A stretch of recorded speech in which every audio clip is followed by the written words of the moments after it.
Welcome to Anti-Porn. This is a new series for the Awaken channel. And with it today we're going to be focusing on 7 verses that can be quite helpful for keeping in one's mind when it comes to fighting the all too common temptation of porn today. Alright, so let's begin. Going to start off with Ephesians 5:3. Sexual immorality and all impurity or covetousness must not even be named among you, as is proper among saints. I would like to point out, remember that if you are a Christian, you are declared a saint. There's nothing more to add to that. So as a saint, you have been empowered to be able to avoid such immorality. Whether we are at home or away, we make it our aim to please Him. 2 Corinthians 5:9. I have been crucified with Christ. It is no longer I who live, but Christ who lives in me.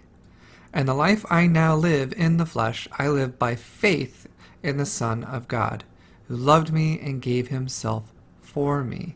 Galatians 2:20.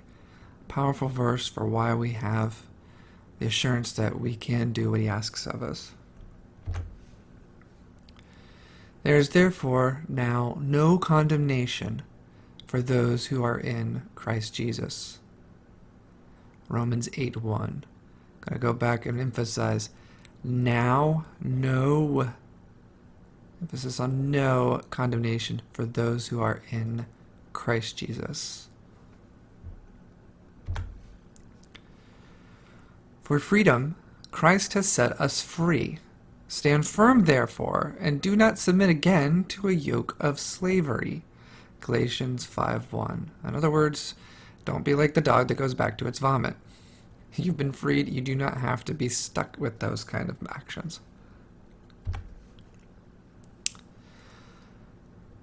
This is the will of God, your sanctification, that you abstain from sexual immorality. 1 Thessalonians 4:3. I am the vine, you are the branches. Whoever abides in me and I in him, he it is that bears much fruit. For apart from me, you can do nothing. John 15:5. Yet another powerful verse just exemplifying how we are empowered by God to do what He requires of us that will ultimately bring Him glory.